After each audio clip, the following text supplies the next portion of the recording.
Hello everyone, how are you? I hope that you will be fine and definitely you will be watching your own YouTube channel. The name of the channel is Career Launcher Academy. Career Launcher Academy. तो dears, मैं फिर हम एक video लेकर आए हैं किसके ऊपर? आज हमारा जो लेक्चर है, एक बार फिर से आपके पास सामने एक लेक्चर ले गए हैं। जो लेक्चर हमारा है क्लॉज के ऊपर, क्योंकि इस पे हमने एक पहले भी लेक्चर बनाया हुआ है। एक वीडियो आपके सामने पहले आ चुकी है यूट्यूब पे। अगर आपने उस वीडियो को नहीं देखा है और आप वाकई में ही क्लॉज को पूरा समझना चाहते हैं तो आपको वो वीडियो जरूर देखनी है। वीडियो हमारी है, उनका जो लिंक है वो डिस्क्रिप्शन बॉक्स में जाकर आप देख सकते हैं। वहां से आप वहां से उस वीडियो को देखें और फिर इसको समझें कि उसमें हम डिस्कस कर चुके हैं। पिछली जो वीडियो हमारी है उस लेक्चर में हमने डिफाइन किया था कि क्लॉज क्या होता है, उसके कितने प्रकार हैं। आज थोड़ा सा एडवांस जानते हैं, उसके आगे और जानने की कोशिश करते हैं। तो आज हम जानेंगे कि प्रिंसिपल क्लॉज मैं बता चुका हूं कि क्या है। प्रिंसिपल क्लॉज से शुरू करते हैं एक बार फिर से। What is principal clause? Principal clause is that clause that can stand alone. Principal clause क्या है? प्रिंसिपल क्लॉज वो क्लॉज है, अर्थात वाक्य में आया वह उपवाक्य है जिसका अपना अर्थ होता है, अर्थात जो अपना अर्थ स्पष्ट करने के लिए किसी अन्य क्लॉज के ऊपर आधारित नहीं होता, निर्भर नहीं होता, डिपेंड नहीं होता, और इसीलिए इसका नाम क्या है? प्रिंसिपल क्लॉज है। और मैंने इसके दो और नाम बताए थे जो आपने याद करने हैं। अगर आपसे कभी भी एग्जाम में पूछे जाए या आपसे कोई पूछे कि प्रिंसिपल क्लॉज का और अन्य नाम बताइएगा, तो आपको दो नाम और मैंने बताए थे। पहला एक और दूसरा नाम इसका है, पहला प्रिंसिपल, सेकंड मैंने बताया था इसी क्लॉज को हम क्या कहते हैं? मेन क्लॉज भी कहते हैं, मेन क्लॉज। और एक इसका मैंने तीसरा नाम भी आपको बताया था, वो थर्ड नेम क्या बताया था मैंने? इसी क्लॉज को हम क्या कहते हैं? इंडिपेंडेंट क्लॉज भी कहते हैं। क्या कहते हैं? इंडिपेंडेंट। यानी कि अब अर्थ देखिएगा अगर शब्दों पे जाइएगा, अगर इंग्लिश में आप जो टाइटल होता है अगर उसको समझने की कोशिश करें तो मुझे ऐसा लगता है कि लगभग विषय, लगभग जो टॉपिक होता है वो आपको समझ आ जाता है। तो अब देखिएगा, प्रिंसिपल का मतलब भी क्या होता है? मुख्य। ये नहीं है कि जो स्कूल्स में होते हैं these are only principal. Principal का अगर शाब्दिक देखा जाए तो प्रिंसिपल का मतलब होता है मुख्य, और क्लॉज का मतलब मैंने क्या बताया था? क्लॉज का मतलब होता है उपवाक्य, अर्थात मुख्य उपवाक्य। Also it is also the part of sentence, it is also the part of sentence, but you have to keep in your mind, it is not a sentence but a part of sentence, but it keeps more importance than the other part of the sentence. और ये कह सकते हैं कि उसी sentence के दूसरे clause से इसका महत्व ज्यादा है, और महत्व ज्यादा होने के लिए कुछ ना कुछ तो आदमी के अंदर गुण होने चाहिए, है ना? ये सुनो, कुछ तो क्वालिटी होनी चाहिए। और इसकी क्वालिटी क्या है? What are the qualities of principal clause? The quality of the principal clause is this. क्या है आपको जानना है? प्रिंसिपल क्लॉज की जो क्वालिटी होती है वो ये है क्योंकि वो अपना अर्थ स्पष्ट करने के लिए दूसरे पर डिपेंड नहीं है। अगला जो इसका नाम हमने लिखा इंडिपेंडेंट, तो वो भी यही इंडिकेट करता है कि ये वाक्य का वो भाग है जिसको अपना अर्थ स्पष्ट करने के लिए किसी अन्य क्लॉज के सहारे की अर्थ की आवश्यकता नहीं होती। तो इसी कारण से इसको इंडिपेंडेंट क्लॉज भी कहते हैं। तो अगर इसकी डेफिनेशन की बात की जाए, अगर इससे पूछा जाए कि इसकी डेफिनेशन क्या होगी, what will be the definition of principal clause, तो आप क्या कहेंगे? Principal clause is that clause, principal clause is that clause that can stands alone. ध्यान रखें, प्रिंसिपल क्लॉज वो क्लॉज है, वाक्य का वो क्लॉज है, वाक्य में आया वो क्लॉज है जो आप अकेला खड़ा हो सकता है, बट ध्यान रखें it is not a independent sentence but it is also a part of sentence. तो क्या कहेंगे? मुख्य उपवाक्य कहेंगे। अगला जो हमारा क्लॉज है हमारा है कोऑर्डिनेट क्लॉज। क्या है? Coordinate clause. इसको को मैंने आपको पता होगा, कोवर्कर, सहकर्मी, कलीग आपने सुना होगा, तो वहीं से है। को का मतलब तो सह, बराबर का, अर्थात बराबर का। इसका मतलब किसके बराबर का? ध्यान रखेंगे कि coordinate clause is also equal to principal clause. ये भी पिछली वीडियो में बताया था कि ये भी प्रिंसिपल क्लॉज के बराबर का अर्थ रखता है, लेकिन ये प्रिंसिपल क्यों नहीं है? क्योंकि it is always followed by coordinating conjunction. Coordinating conjunction, क्योंकि इससे पहले अगर किसी इंडिपेंडेंट क्लॉज से पहले, क्योंकि इसका नाम एक और मैंने बताया था कि इस क्लॉज का नाम इंडिपेंडेंट भी है, इसको इंडिपेंडेंट क्लॉज भी कहते हैं। अगर किसी इंडिपेंडेंट क्लॉज से पहले कंजंक्शन आ जाए, और वो कंजंक्शन भी कौन सा है? कोऑर्डिनेटिंग। कोऑर्डिनेटिंग के लिए मैंने आपको एक आपको फॉर्मूला बताया था मैंने। कोऑर्डिनेटिंग कंजंक्शन को याद करने के लिए मैंने आपको एक ट्रिक दी थी और वो ट्रिक थी फैन बॉयज। क्या थी? Fan boys. क्या दिया था मैंने आपको? Fan boys. फैन बॉयज का मतलब क्या था? एफ से बनेगा आपका, फैन बॉयज की अगर हम बात करें, एफ से बनेगा आपका फॉर, ए से बनेगा आपका एंड, ठीक है, और एन से बनेगा आपका नॉर, और बी से क्या बनेगा आपका बट, ठीक है, उसके बाद बट, और उसके बाद आपका ओ से बनेगा और, वाई से बनेगा आपका यट, और एस से बनेगा सो, और मैंने एक और बताया था कि आपने इसको याद कर लेना अदरवाइज। अर्थात किसी भी वाक्य में जब दो क्लॉज आए और उनमें से एक क्लॉज के सामने इनमें से कोई भी कनेक्टर आ जाए तो वो कौन सा हो जाएगा? कोऑर्डिनेटिंग क्लॉज या कोऑर्डिनेट क्लॉज हो जाएगा, क्योंकि it is followed by coordinating conjunction. तो उसके बाद हमारा आता है सबऑर्डिनेट। सबका भी मैंने आपको अर्थ बताया था। सबऑर्डिनेट को हम क्या कहते हैं? डिपेंडेंट भी कहते हैं, डिपेंडेंट क्लॉज भी कहते हैं। और डिपेंडेंट क्लॉज कहते हैं तो इसका मतलब साफ सी बात है, किस पे डिपेंड? प्रिंसिपल पे डिपेंड। क्योंकि जब भी किसी सेंटेंस में एक से ज्यादा क्लॉज आते हैं तो उनमें से कंपलसरी है कि एक प्रिंसिपल होगा, दूसरा कोऑर्डिनेट हो सकता है, डिपेंड करता है कंजंक्शन पे, और तीसरा क्या हो सकता है? आपका सबऑर्डिनेट हो सकता है, वो भी किस पे डिपेंड करता है? कंजंक्शन पे। अगर इनके अलावा कोई और कंजंक्शन आता है तो उनको कहते हैं सबऑर्डिनेटिंग कंजंक्शन, तो बाद वाला क्लॉज भी क्या हो जाएगा? सबऑर्डिनेट हो जाएगा। और सब मैंने होता छोटा। किससे छोटा? इसका मतलब ये है, ये कोऑर्डिनेटिंग क्लॉज की तरह अपना अर्थ स्पष्ट नहीं कर सकता। अगर कोऑर्डिनेट क्लॉज और प्रिंसिपल क्लॉज के बीच में से कंजंक्शन को हटा दिया जाए तो दोनों आपस में अलग सेंटेंस के रूप में खड़े हो सकते हैं, जबकि सबऑर्डिनेट को किसकी जरूरत होती है?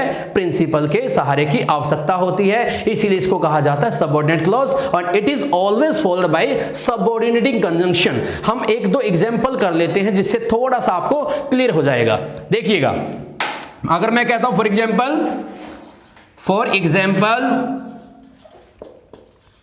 आई एम अ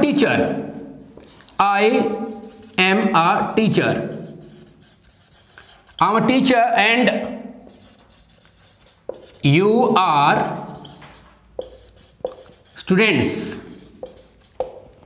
देखिएगा, ये पूरा मैंने जहां तक ये लिखा लास्ट में मैंने फुल स्टॉप लगाया, तो इसका मतलब क्या है? ये एक सिंगल सेंटेंस है। It is a single sentence. ये क्या है? कि सिंगल सेंटेंस है। लेकिन आप देखिएगा, इसमें आई मेरा क्या है? सब्जेक्ट है। एम आपको याद रखनी है, यहां पे मेन वर्ब का काम कर रही है, तो कौन सी वर्ब है? फाइनाइट है, क्योंकि आई के साथ एम है। अगर मैं यहां पे सब्जेक्ट चेंज कर दूं तो ये एम नहीं रह सकती, क्या हो जाएगा? इज लगाना पड़ेगा। तो इसका मतलब ये फाइनाइट वर्ब है। और ये जो है, ये जो टीचर है, it is not an object, ये ऑब्जेक्ट नहीं है। ध्यान रखना, ये कॉम्प्लीमेंट है। इस पे भी मैं आपको एक कॉम्प्लीमेंट ऑब्जेक्ट के बारे में एक वीडियो बनाएंगे जिसमें पता चल जाए। तो ये आपका यहां से लेकर यहां तक एक क्लॉज हो जाता है, और इसके बाद जैसे यू है, आर है, फाइनाइट वर्ब है, यू सब्जेक्ट है, और स्टूडेंट इसका कॉम्प्लीमेंट है, तो एक क्लॉज यहां पर हो जाता है। और मैंने बताया, जब भी किसी वाक्य के अंदर, जब भी कभी किसी सेंटेंस के अंदर मोर देन वन क्लॉज अगर आ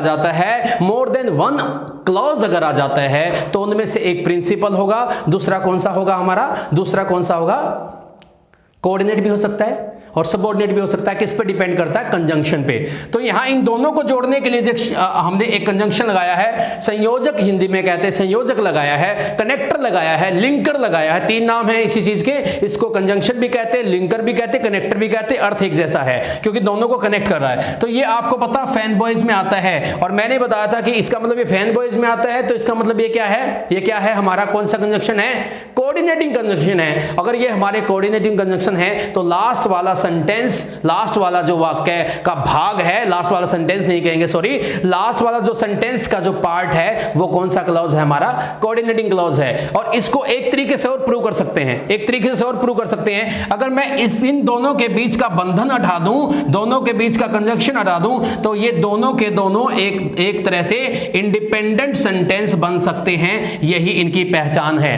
अर्थात अगर आपको ये पहचानना हो कि हमारे पास एक वाक्य दे दिया गया गया है उसमें से कौन सा प्रिंसिपल है और कौन सा कोऑर्डिनेट है। तो there is no hard and fast rule, but mostly 99% principal clause के सामने कनेक्टर कंजंक्शन नहीं आता है, कनेक्टर या कंजंक्शन नहीं आता है। एक्सेप्शन की बात मैं आपको बता दूंगा। तो इसका मतलब देखिएगा, आई के सामने कोई कंजंक्शन नहीं है, कनेक्टर नहीं है, इसके सामने कनेक्टर था, तो हमें पीछे वाले को ही देखना है कि ये क्या है, ये प्रिंसिपल है तो हो नहीं सकता क्योंकि इसके सामने कंजंक्शन है, ये सबऑर्डिनेट है या कोऑर्डिनेट है। और वो किस पे डिपेंड करेगा, टोटली डिपेंड करेगा कंजंक्शन हमारे पास कौन सा आया है। कंजंक्शन जैसा आएगा वैसा ही हमारा क्या होगा, सेंटेंस होगा, यानी कि सॉरी हमारा वैसा ही हमारा क्लॉज होगा।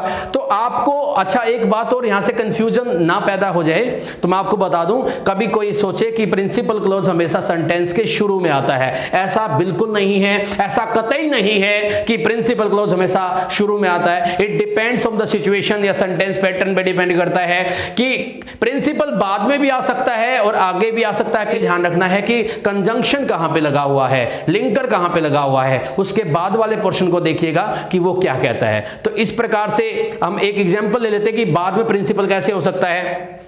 देखिएगा, what is your problem, what is your problem, what is your problem, then comma tell me, tell me. Okay, so इसमें अगर हमें क्लॉज ढूंढना हो तो आपको अब क्या करोगे, क्योंकि यहां तो डब्ल्यू फैमिली आई है शुरू में, तो इसका मतलब कंजंक्शन लगा हुआ है, तो ये फैन बॉयज वाला भी नहीं है, तो इसका मतलब ये हमारा जो क्लॉज है, क्लॉज का जो ये वाला पार्ट है, ये कौन सा क्लॉज है, हमारा सबऑर्डिनेट क्लॉज है। और ये जो लास्ट वाला जो पोर्शन है वो कौन सा क्लॉज है, हमारा प्रिंसिपल क्लॉज है। अच्छा, क्लॉज के लिए आपको शायद देखो मैं खुद से ही सवाल करूंगा, because it is a recorded lecture है, तो इसमें कोई कम्युनिकेशन तो होता नहीं, खुद को एज्यूम करना पड़ता है। अब यहां पे देखिएगा, क्लॉज में क्या कहा जाता है, क्लॉज बनाने के लिए हमें क्या चाहिए, if you want to make a clause तो आपको चाहिए एक सब्जेक्ट, एक फाइनाइट वर्ब चाहिए। टेल तो यहां पे वर्ब आई, लेकिन इसका सब्जेक्ट कहां पे है, शायद आपके माइंड में आए, तो ये क्लॉज कैसे है। ठीक है, ये एक इंपेरेटिव सेंटेंस है, चलो मैं बता रहा हूं आपको कि ये एक इंपेरेटिव सेंटेंस है। Tell me, stand up, sit down, these are imperative sentences. और इंपेरेटिव सेंटेंस में हमेशा सब्जेक्ट हिडन होता है और वो हमेशा क्या होता है, यू होता है। क्या होता है, वो हमेशा यू होता है। ये आपको ध्यान रखना है कि यहाँ पे सब्जेक्ट तो है बट वो क्या है, हिडन है, क्योंकि उसकी हमें आवश्यकता महसूस नहीं होती, कुछ चीजें अंडरस्टूड होती हैं, तो वो इसलिए यहाँ पे स्किप है। तो ये ध्यान रखेंगे। इस प्रकार से आप पहचान सकते हैं प्रिंसिपल, कोऑर्डिनेट और सबऑर्डिनेट क्लॉज को। ठीक है, अब आगे हम फर्दर इसके आगे जो और पोर्शन है उनके बारे में बात करेंगे। देखिए, मैं बताना चाहता हूं आपको कि प्रिंसिपल क्लॉज के आगे कोई भी काइंड नहीं है, प्रकार नहीं है, आगे इसका कोई डिवीजन नहीं है। ये कह सकते हैं कि अनमैरिड आगे इसके कोई बच्चे नहीं हैं, ठीक है, एक एग्जाम्पल के तौर पे। और ऐसा ही कुछ है किसके साथ, ऐसा ही कुछ किसके साथ है, कोऑर्डिनेट के साथ है। आगे इसका भी कोई पार्ट नहीं है, आगे इसका भी कोई हिस्सा नहीं है, ठीक है। लेकिन जो सबऑर्डिनेट है ना, सबऑर्डिनेट क्लॉज को आगे बांटा गया है, आगे इसके 3 पार्ट हैं। तो आगे हम यहां तक समझने के बाद अब हम आगे समझेंगे कि इसको सबऑर्डिनेट के जो पार्ट्स हैं उनको समझने की कोशिश करते हैं। Let's start, what are the parts of subordinate clause and उनको कैसे पहचाने और क्या करें। और स्टूडेंट्स, अभी तक हम जान चुके हैं कि प्रिंसिपल क्लॉज क्या होता है, यस, और हमने जान लिया है कि कोऑर्डिनेट क्लॉज क्या होता है, और ये भी जान लिया सबऑर्डिनेट क्या होता है, ठीक है। अच्छा, अब सबऑर्डिनेट्स के कुछ पार्ट्स होते हैं, वो मैंने यहाँ पे लिखे हैं, लेकिन दोस्तों, मित्रों, साथियों, आपको एक एग्जाम्पल के रूप में अगर मैं कहूँ, आपको अगर पार्टिकुलर किसी जगह पर जाना है, सपोज कीजिए आपको दिल्ली के अंदर जाना है और आप रेड फोर्ट देखना चाहते हैं, क्या देखना चाहते हैं, रेड फोर्ट देखना चाहते हैं, घूमना चाहते हैं दिल्ली के अंदर, तो आपको सबसे पहले कहाँ जाना पड़ेगा, दिल्ली में रेड फोर्ट ढूंढना पड़ेगा, यस और no. You are going to find out where Red Fort is situated in Delhi, है ना, दिल्ली में वो कहाँ पे लोकेटेड है, कहाँ पे सिचुएटेड है, तो वो देखना पड़ेगा। तो सबसे पहले अगर आप सीधा ही सबऑर्डिनेट पे जाएं, ठीक है, या सबऑर्डिनेट के सॉरी काइंड पे जाएं, सीधा ही आप सबऑर्डिनेट के काइंड्स पे जाएं कि वो नाउन है, एडजेक्टिव है, एडजेक्टिव है या एडवर्ब क्लॉज है, तो आपको क्या करना पड़ेगा, पहले ये देख लें क्या वो सबऑर्डिनेट है या नहीं है, यस और नो, तभी तो टर्म कंडीशन लागू होंगी। अगर वो सबऑर्डिनेट है ही नहीं, अगर वो क्लॉज कोऑर्डिनेट है और उसमें हम ये नाउन क्लॉज ढूंढे, उसमें एडजेक्टिव क्लॉज ढूंढे, एडवर्ब क्लॉज ढूंढे, तो how we can find them? Yes, हम उनको कैसे ढूंढ सकते हैं? सबसे पहले कंडीशन आपको क्या बताई है कि व्हाट आर द कंडीशन, ठीक है, for a clause, what are the condition for a clause to be subordinate clause, यानी कि सबऑर्डिनेट होने के लिए या नाउन क्लॉज होने के लिए सबसे पहले क्या होना चाहिए? वो सबऑर्डिनेट होना चाहिए। और सबऑर्डिनेट क्लॉज होने के लिए क्या क्या कंडीशंस हैं कि उसके सामने सबऑर्डिनेटिंग कंजंक्शंस आने चाहिए, सबऑर्डिनेटिंग कंजंक्शन से उसको जुड़ा होना चाहिए, या वो सेंस ऐसी देता हो, अगर किसी कारण से हमारा जो कनेक्टर स्किप कर दिया गया है तो उसकी सेंस ये बता दे कि वो कौन सा क्लॉज है, सबऑर्डिनेट क्लॉज है। यस और नो? अच्छा, सबऑर्डिनेट क्लॉज की फीचर्स आपको पता चल गई कि हमें बता कि जो फैन बॉयज हैं उनको छोड़ करके बाकी जो कंजंक्शन आते हैं उनको सबऑर्डिनेटिंग कंजंक्शन कहते हैं। उनको हम क्या कहते हैं? सबऑर्डिनेटिंग कंजंक्शन कहते हैं। और सबऑर्डिनेटिंग कंजंक्शन जहां पर आएगा तो वहां पर क्या होगा? सबऑर्डिनेट क्लॉज होगा। तो अब बात आती है कि सबऑर्डिनेट क्लॉज कब नाउन क्लॉज हो सकता है। पहले थोड़ा सा इसके बारे में जान लेते हैं कि कब नाउन क्लॉज हो सकता है। जब सबऑर्डिनेट क्लॉज नाउन का काम करे, जब सबऑर्डिनेट क्लॉज, पूरी सबऑर्डिनेट क्लॉज यानी कि पूरी क्लॉज नाउन का काम करे तो उसको हम नाउन क्लॉज कहते हैं। जब वो एडजेक्टिव यानी कि विशेषण का काम करे तो हम उसको क्या कहते हैं? हम उसको क्या कहते हैं? एडजेक्टिव क्लॉज कहते हैं। अगर वो पूरी की पूरी जो क्लॉज है वो किसका? एडवर्ब का काम करे तो उसको क्या कहते हैं? एडजेक्टिव क्लॉज कहते हैं। तो ऐसा तो मुझे नहीं लगता कि आपको नहीं पता होगा, फिर भी बता दूं कि आपको पहले तो फंक्शनिंग पता होनी चाहिए कि नाउन की फंक्शनिंग क्या होती है। नाउन क्या है? All naming words are known as noun. All naming words are known as noun. या what are we can see और feel, जो भी हम देखते हैं, महसूस कर सकते हैं, उन सबको क्या कहा जाता? नाउन कहा जाता, क्योंकि फंक्शनिंग देखनी है। एडजेक्टिव का काम क्या होता है? What is the function of adjective? To tell the quality of a noun or pronoun. Noun और प्रोनाउन की क्वालिटी बताने वाले शब्द को हम एडजेक्टिव कहते हैं। क्या कहते हैं? एडजेक्टिव कहते हैं। और एडवर्ब क्या होता है? What is the meaning of adverb clause? Adverb का मतलब क्या होता है? एडवर्ब की डेफिनेशन मैंने कई बार देखा कि बहुत गलत कर देते हैं, हम कंपैरिजन में पढ़ लेते हैं ना कई बार हिंदी के साथ। हिंदी में क्या होता है? क्रिया विशेषण किसे कहते हैं? क्रिया की विशेषता बताने वाले शब्द को क्रिया विशेषण कहते हैं। लेकिन इंग्लिश का जो एडवर्ब है इट इज टोटली डिफरेंट, ये उससे डिफरेंट है, थोड़ा सा अलग है, भिन्न है, क्योंकि ये क्रिया की विशेषता के साथ साथ खुद एडवर्ब की विशेषता भी बता सकता है और खुद किसकी? एडजेक्टिव की विशेषता बता सकता है। यानी कि एडवर्ब क्लॉज क्या होगा? जो एडजेक्टिव की विशेषता बता दे।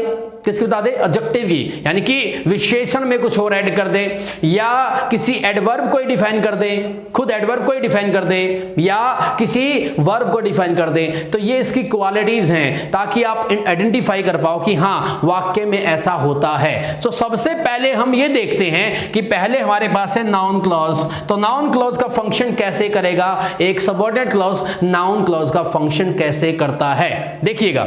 मैं एक एग्जांपल लिखता हूं। Tell me what you want.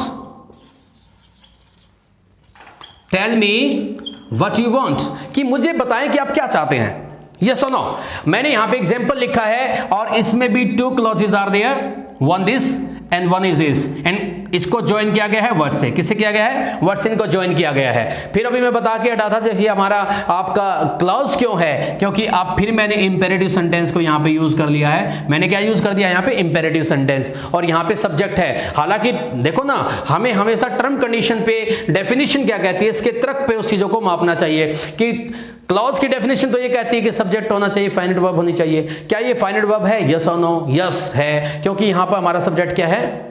You है, यू के साथ टेली आएगी। तो इंपेरेटिव सेंटेंस है, इंपेरेटिव सेंटेंस में यू हिडन होता है हमेशा, यानी कि सब्जेक्ट हमारा हिडन होता है। तो हमारा ये वाला जो पोर्शन है, दिस इज, क्योंकि इसके सामने कोई कनेक्टर नहीं है, तो this is our principal clause. This is our principal clause, ये हमारा प्रिंसिपल क्लॉज है। कौन सा क्लॉज है? प्रिंसिपल क्लॉज है। अब प्रिंसिपल क्लॉज की बात करने के बाद, after talking about the principal, आगे हम चलते हैं फर्दर। अभी हमें मान के चले कि अभी हमें ये भी नहीं पता है कि कौन सा क्लॉज है। ये प्रिंसिपल तो है, ठीक है, ये तो पता चल गया, कनेक्टर नहीं है इसके सामने, आगे वाले के सामने कनेक्टर है, तो वो या तो सबऑर्डिनेट होगा या कोऑर्डिनेट होगा। फिर हमने देखा कि हमने एक बात की थी कि यहाँ फैन बॉयज का आना जरूरी है। अगर वो कोऑर्डिनेट हो तो कोऑर्डिनेट होने के लिए क्या आना चाहिए? उसके सामने कंजंक्शन भी कोऑर्डिनेटिंग ही होने चाहिए। अब इसके सामने कोई कोऑर्डिनेटिंग कंजंक्शन नहीं है, there is no coordinating conjunction, तो इसका मतलब कोऑर्डिनेट तो है नहीं, और उसके अलावा हमें बहुत सारे हैं, सबऑर्डिनेटिंग को याद कैसे करें, तो उसके अलावा कोई और है, तो इसका मतलब कौन सा है, सबऑर्डिनेटिंग ही है। कौन सा है, सबऑर्डिनेटिंग कंजंक्शन है। ठीक है, तो ये पीछे वाला जो क्लॉज है सबऑर्डिनेट है, अर्थात ये हमारी टर्म कंडीशन पूरी करता है कि हम इसमें नाउन ढूंढ लें, नाउन ढूंढें या एडजेक्टिव ढूंढें या एडवर्ब ढूंढें, तो क्योंकि पहले सबऑर्डिनेट होगा तभी उसमें वो चीज मिल सकती है, अर्थात पहले दिल्ली में होगे तभी वहां पे आपको इंडिया गेट मिल सकता है, यानी कि पहले हम दिल्ली में जाएं फिर इंडिया गेट देखें, यानी कि पहले हम सबऑर्डिनेट को ढूंढें और फिर हम उसके अंदर ये ढूंढें कि वो है या नहीं है। पहले हमें बेसिक चीज को, बाहरी चीज से को ढूंढना है कि जो मेन चीज है, क्योंकि जो कंडीशन है। तो अब यहां पे बात करते हैं what you want, tell me. अब व्हाट यू वांट, आप क्या चाहते हैं। देखिए प्रिंसिपल को छांटने के बाद आपको पता चलता कि आगे सबऑर्डिनेट है या सबऑर्डिनेट तो है, लेकिन सबऑर्डिनेट नाउन है, एडजेक्टिव है या एडवर्ब है। अब नाउन क्लॉज छांटने के लिए हमारे पास कुछ रूल हैं। पहली बात तो नाउन की आपको पता ही होता, नाउन होता है नेम ऑफ पर्सन, उसको हम नाउन कहते हैं, और उसकी जगह आने वाले कोई भी शब्द होता है उसको हम क्या बोलते हैं, प्रोनाउन बोलते हैं। क्या बोलते हैं, प्रोनाउन। ठीक है, तो अब ध्यान रखें, जब भी कभी प्रिंसिपल क्लॉज के बाद अगर आपके पास सामने सबऑर्डिनेट क्लॉज आता है और उस सबऑर्डिनेट को आप रिप्लेस कर सकते हैं किससे, नाउन से और या प्रोनाउन से, तो इसका मतलब क्या है, इसका मतलब क्या है कि वो पक्का नाउन का काम कर रहा है। टेल मी इट, इसे मुझे बताओ, तो इट मैंने लगाया, तो इट से इसको रिप्लेस करूं तो ये सेंस देता है, it gives us a sense, it gives us a sense, यानी कि इसको हम टेल मी इट, मुझे ये बताओ, यानी कि प्रॉब्लम है वो हमारी नॉन लिविंग में आएगी। ठीक है, नॉन लिविंग थिंग्स है, तो इसलिए मैंने इट लगा दिया, तो यहां इट लगाने के बाद भी सेंस निकल के आ रही है, तो ये इस प्रकार से मैं ये कह सकता हूं कि पीछे वाला क्लॉज हमारा क्या है, पीछे वाला क्लॉज क्या है, कौन सा है, सबऑर्डिनेटिंग का कौन सा है, नाउन क्लॉज है। चलो ये भी ये तरीका अगर आपको ठीक लगता है तो ठीक है, नहीं तो एक दो तरीके और हैं इसके फाइंड आउट करने के। We have another ways to find out. ठीक है, क्या कि प्रिंसिपल पर जो हमारा सबऑर्डिनेट क्लॉज है, क्या कि हमारा जो सबऑर्डिनेट है वो नाउन है, एडजेक्टिव है या एडवर्ब है। हमारे पास इसके अलावा भी तरीके हैं, और वो तरीका एक देखिएगा कि हम जब, मैं इसको थोड़ा सा हटा देता हूं,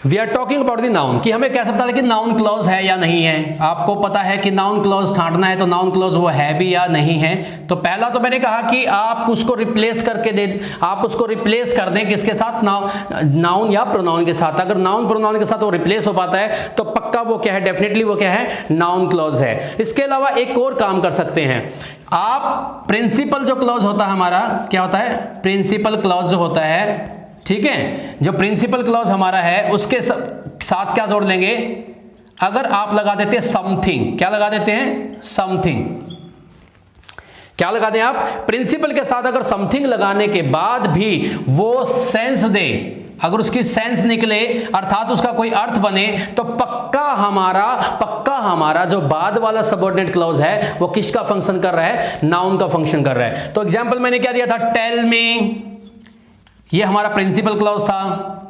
ठीक है, दिस वाज आवर प्रिंसिपल क्या था उसमें, प्रिंसिपल था हमारा टेल मी। ओके, ये हमारा प्रिंसिपल क्लॉज था। और सबऑर्डिनेट में मैंने क्या लिखा था, सबऑर्डिनेट जो क्लॉज था हमारा, उसमें हमने क्या लिखा था सबऑर्डिनेट में, सबऑर्डिनेट का एग्जांपल था कि व्हाट यू वांट, कि आप क्या चाहते हैं। यस, आप क्या चाहते हैं। जब हम प्रिंसिपल के साथ समथिंग लगा के देखते हैं, पहली बात तो हम यहां प्रिंसिपल के साथ समथिंग लगाते हैं, क्या अर्थ बनता है, टेल मी समथिंग, मुझे कुछ बताओ, अर्थ तो बन रहा है।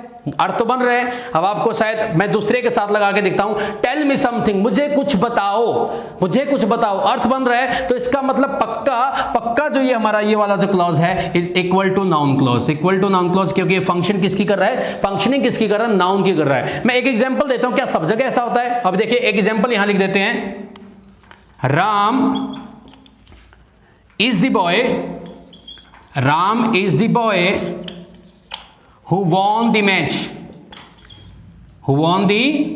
match अब देखिएगा, हमें पता पाइए कि ये प्रिंसिपल क्लॉज है क्योंकि यहाँ पे कंजंक्शन यहाँ पे आया है और कंजंक्शन भी सबऑर्डिनेट की तो सबऑर्डिनेट क्लॉज है। तो यहाँ समथिंग लगा के देखते क्या सेट बैठता है। ऐसा नहीं है कि सब जगह सेट आ जाएगा, समथिंग वहीं पर सेट आएगा जहां पर वाक्य में ही जो हमारा सबऑर्डिनेट क्लॉज है वो किसका काम करता होगा, नाउन क्लॉज का काम करता होगा। तो Ram is the boy something, Ram कुछ लड़का है, ये तो अप्राकृतिक सी बात हो गई है ना, यहां पे हमारा अननेचुरल सी बात हमने कर दी, ठीक है, कि राम कुछ लड़का है। नहीं, इसका मतलब सीधी सी बात है कि जो हमारा पीछे वाला जो क्लॉज है ये पक्का सबऑर्डिनेट तो है, लेकिन सबऑर्डिनेट तो है ये, यानी कि सबऑर्डिनेट क्लॉज तो है क्योंकि पार्ट होते हैं नाउन क्लॉज का, तो सबऑर्डिनेट तो है लेकिन क्या नहीं है, ये नाउन नहीं है, ये एडजेक्टिव हो सकता है, एडवर्ब हो सकता है, it depends on the totally different situations, ठीक है। तो अब आपको एक तरीका और मैं बता देता हूं नाउन को छाटने का। एक तरीका हमने अभी तक दो तरीके सीख लिए, या तो आप सबऑर्डिनेट क्लॉज को रिप्लेस करके देख लो नाउन के साथ या प्रोनाउन के साथ। अगर आप उसको रिप्लेस कर पाते हैं नाउन या प्रोनाउन के साथ तो समझ लेना कि जो हमारा सबऑर्डिनेट क्लॉज है वो क्या है, आप समझ लेंगे कि वो जो हमारा सबऑर्डिनेट क्लॉज है वो क्या है, नाउन क्लॉज का काम कर रहा है, यानी कि नाउन का काम कर रहा है। नहीं तो आप प्रिंसिपल के साथ क्या लगा सकते हैं, समथिंग लगा सकते हैं। अगर प्रिंसिपल के साथ समथिंग लगाने से भी प्रिंसिपल क्लॉज को अर्थ देता है, जो फॉर्मेशन नहीं बनती वो अर्थ देती है, तो पक्का हमारा जो प्रिंसिपल के बाद वाला क्लॉज है जो सबऑर्डिनेट है वो पक्का क्या है, नाउन क्लॉज है। क्या है, नाउन क्लॉज है। इसके अलावा अगर ये भी नहीं पता चलता तो एक तरीका और है कि आप प्रिंसिपल क्लॉज के साथ, जो भी आपका प्रिंसिपल क्लॉज आए, प्रिंसिपल क्लॉज के साथ, ठीक है, वट लगा दें। क्या लगा दें, उसके साथ वट लगा दें। प्रिंसिपल के साथ वट लगाने से एक हमारे पास एक क्वेश्चन अराइज होगा, ठीक है। प्रिंसिपल के साथ अगर जब आप वट लगाओगे तो उससे क्वेश्चन अराइज होगा। अब प्रिंसिपल हमारे पास, इसको पुट करते हैं फॉर्मूला में, प्रिंसिपल हमारे पास टेल मी है, टेल मी व्हाट, या व्हाट टेल मी व्हाट, मुझे क्या बताओ। अब एक क्वेश्चन अराइज हुआ, अगर उस क्वेश्चन का, ये हमारा बन गया एक तरह से क्वेश्चन, अगर आपको उस क्वेश्चन का आंसर सबऑर्डिनेट में मिल जाए, सबऑर्डिनेट क्लॉज में मिल जाए, तो पक्का तब भी सबऑर्डिनेट नाउन क्लॉज होगा, तब भी सबऑर्डिनेट पक्का क्या होगा, नाउन क्लॉज होगा। कैसे, अभी हम करते हैं, टेल मी व्हाट, मुझे क्या बताओ, कि व्हाट यू वांट, कि तुम क्या चाहते हो, मुझे क्या बताना है कि तुम क्या चाहते हो, मुझे यही तो बताना है कि तुम क्या चाहते हो। तो ये भी हमारे, अब अगर मैं इसका आंसर बिल्कुल मिल रहा है कि व्हाट यू वांट, आप क्या चाहते हैं, तो ये इसका आंसर राइट है। तो पक्का मैं कह सकता हूं कि ये वाला जो सेंटेंस का मैंने एक एग्जांपल लिखा कि उसका बाद वाला जो पोर्शन है वो किसका काम कर रहा है, नाउन क्लॉज का काम कर रहा है। यस, उम्मीद है कि आपको समझ आ रहा होगा, ठीक है। फिर भी किसी की कोई क्वेरी है, कोई दिक्कत है, कोई जानकारी है, कोई अधूरी जानकारी है, कोई पूरी जानकारी है, या मेरे से लगता है कि हाँ और मैं कुछ बता सकता हूं, तो you can also comment in the comment box, then I will definitely reply your question. मैं आपके क्वेश्चन का वेट करूंगा और आपका रिप्लाई जरूर करूंगा। तो अभी तक हमने जाना नाउन क्लॉज, फर्स्ट पार्ट है हमारा सबऑर्डिनेट का। किसके हैं ये सारे के सारे पार्ट, सबऑर्डिनेट क्लॉज, यानी कि सबऑर्डिनेट क्लॉज के तीन पार्ट, तीन तरह से काम कर सकता है सबऑर्डिनेट क्लॉज। या तो नाउन का काम कर सकता है, हमने फंक्शनिंग देख ली है, या तो वो नाउन क्लॉज का काम कर सकता है, अर्थात नाउन का ही काम कर सकता है, और या वो किसका कर सकता है, एडजेक्टिव का काम कर सकता है, या किसका काम कर सकता है, एडवर्ब का काम कर सकता है। किसका काम कर सकता है, एडवर्ब का काम कर सकता है। तो नाउन की फंक्शनिंग फिर रिपीट कर देता हूं कि कैसे पता चले कि वो नाउन क्लॉज है या नहीं है, how we can find it out, हम कैसे पता लगा सकते हैं the given subordinate clause is working as noun clause, adjective clause और adverb clause. Up to now we have discussed how we can going to find it out, हम कैसे पता लगाने जा रहे हैं, कैसे पता लगाएंगे कि वो नाउन है, और नाउन क्या काम करता है, नाउन क्लॉज है। उसके लिए मैंने आपको कितने पैटर्न बता दिए, तीन तरीके मैंने आपको बता दिए। I have told you three things about it, कि how you are going to find it out, आप कैसे पता लगाएंगे, वो तीन चीजें मैंने आपको बता दी हैं, वो देखिए ध्यान से।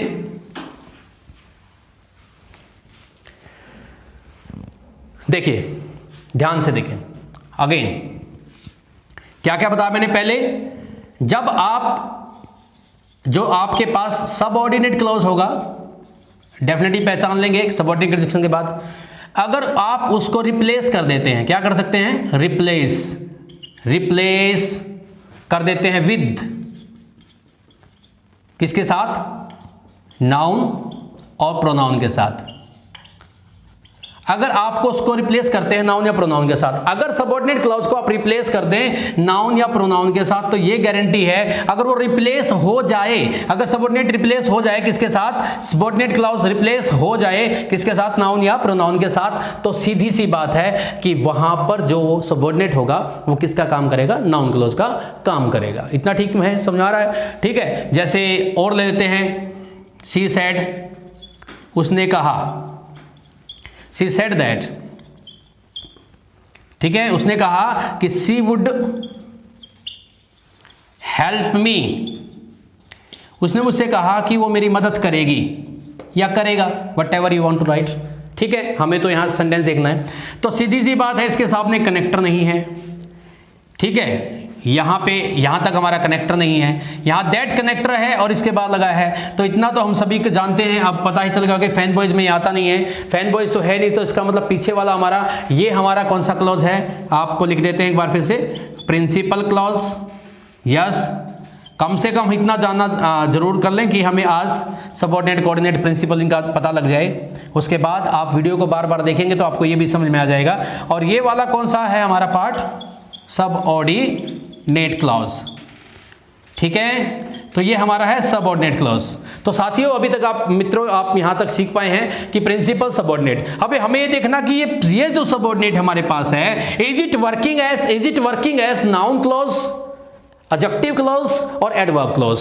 पहले हम किसको स्थान देते? पहले हम नाउन छाटेंगे। अगर वो नाउन नहीं है तो फिर हम दूसरे पे जाएंगे, और दूसरा भी नहीं तो फिर हम कहां पे जाएंगे? तीसरे पे जाएंगे।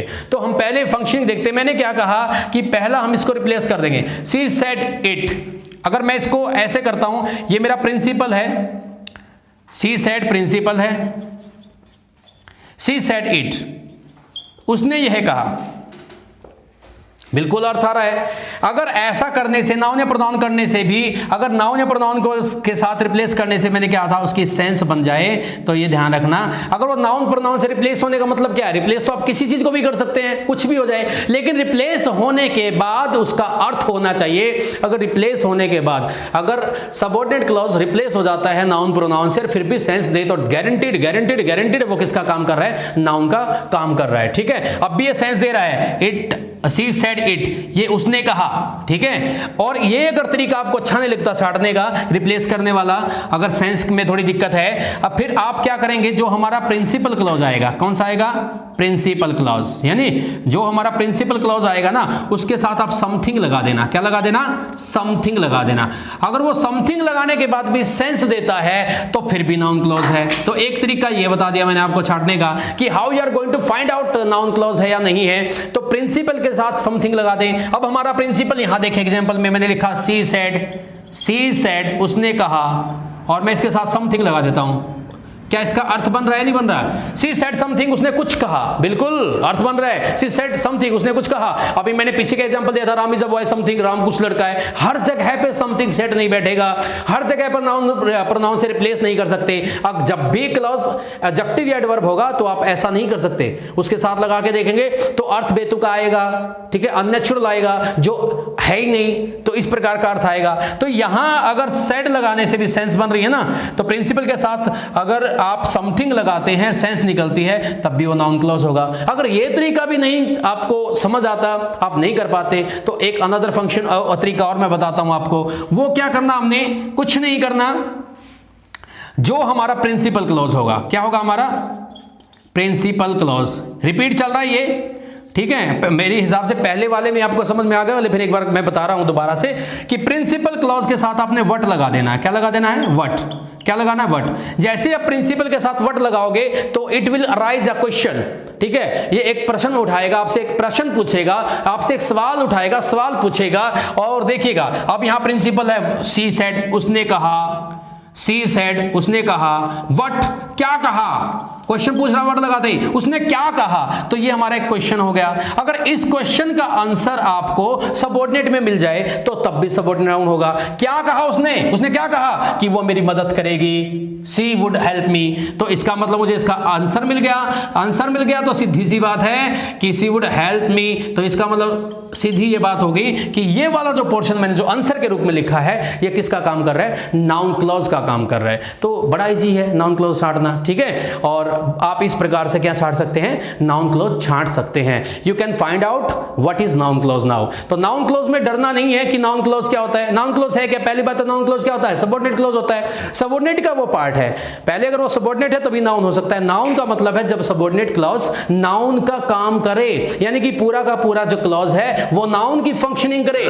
डियर फ्रेंड्स, आपने इस वीडियो को यहां तक देखा, उम्मीद करता हूं कि आपको समझ में आया होगा। फिर मैं आपसे रिक्वेस्ट करता हूं, अगर आपकी कोई क्वेरी है तो कमेंट बॉक्स में लिखते समय बिल्कुल भी आप में हेजिटेशन नहीं होनी चाहिए। आपको जैसे भी आपके सुझाव है वो लिखें। आपके क्वेश्चन, आपने मेरी पिछली वीडियो नहीं देखी है तो वो भी आपने जरूर देखनी है। और आज अभी तक हमने एक बार फिर से डिफाइन किया कि प्रिंसिपल क्लॉज क्या होता है, उसका फंक्शन क्या होता है, कोऑर्डिनेट कैसे पहचाने, सबऑर्डिनेट कैसे पहचाने। अगर हमें प्रिंसिपल, कोऑर्डिनेट और सबऑर्डिनेट पहचानने आगे, पहले अगर वो नहीं आते तो आगे मत बढ़ना, आगे मत बढ़ना। मेरी पिछली वाली वीडियो को बार बार रिप्ले करके देखना, आपको समझ में आ जाएगा। अगर वहां से समझ आ जाता है तो फिर इस आज वाली वीडियो को फिर आपने देखना। अगर वो सबऑर्डिनेट आपको समझ में आ गया, सबऑर्डिनेट क्लॉज क्या है, तो उसके बाद फिर आपने देखना है कि सबऑर्डिनेट क्लॉज जो है वो नाउन का फंक्शन कर रहा है या एडजेक्टिव का फंक्शन कर रहा है और या एडवर्ब का फंक्शन कर रहा है। तो आज उम्मीद करता हूं कि आपको ये सब समझ में आया होगा। अगला इसका जो पोर्शन बचा हुआ है एडजेक्टिव क्लॉज और एडवर्ब क्लॉज, उसके ऊपर एक ही वीडियो बनाई जाएगी, एक ही लेक्चर होगा, हम जल्दी आएगा। आज का लेक्चर अगर आपको पसंद आया हो तो मैं ये चाहूंगा कि आप इसको लाइक करें, शेयर करें। और आपका ये चैनल जो आपके लिए ही है, इस चैनल की एक खासियत मैं आपको बता दूं दोस्तों, इस चैनल के ऊपर हर एक सब्जेक्ट का मटेरियल आपको मिलने वाला है। आप देख सकते हैं वहां पे साइंस के बहुत अच्छे लेक्चर हैं, साइंस के देख सकते हैं, कॉमर्स के सब्जेक्ट के देख सकते हैं, ठीक है, इंग्लिश के देख सकते हैं, बेसिक इंग्लिश के देख सकते हैं, ठीक है, मैथमेटिक्स के लिए देख सकते हैं। तो आपसे रिक्वेस्ट है कि आप अपने इस चैनल को अपनाइएगा, इसके साथ जुड़िएगा और इसका फायदा उठाइएगा, लाभ उठाइएगा और हमें भी मोटिवेशन दीजिएगा। अगर आप हमारी वीडियो देखते हैं तो और लाइक करते हैं, सब्सक्राइब करते हैं हमें, तो हमें इससे एक मोटिवेशन मिलता है। तो अगली वीडियो तक आप सभी से विदा लेता हूं इन्हीं शब्दों के साथ। जय हिंद, जय भारत, धन्यवाद, थैंक यू।